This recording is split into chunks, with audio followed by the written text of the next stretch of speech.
Friends, இன்றைக்கி சூப்பரான ஒரு ரெசிபி தான் பார்க்க போகிறோம். வெங்காயம் தக்காளிலாம் இல்லாமல் சிம்பிளாக சிக்கன் வறுவல் எப்படி செய்யறதுன்னு பார்ப்போமா? பேச்சுலர்ஸ் கூட செய்யலாம். எப்படி சேர்த்து பாருங்கள்.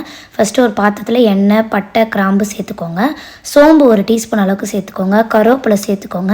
தேவையான அளவுக்கு பச்சை மிளகாய் சேர்த்துக்கோங்க. சேர்த்துக்கப்புறமா நான் 1 கிலோ சிக்கன் நல்லா வாஷ் பண்ணிட்டு வச்சுருக்கேன். அதை இது கூட சேர்த்துக்கோங்க. சேர்த்துட்டு இது நல்லா ஒரு 5 நிமிஷம் நல்லா கலந்து விடுங்க. கலந்ததுக்கப்புறமா 1 டீஸ்பூன் காஷ்மீர் ரெட் சில்லி பவுடரும், 1/2 டீஸ்பூன் அளவுக்கு கரம் மசாலா சேர்த்துக்கோங்க.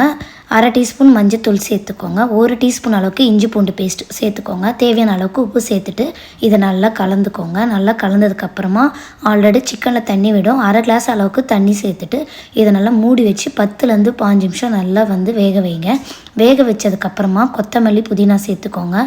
அவ்வளோதான். ரொம்பவே இது சூப்பராக இருக்கும்.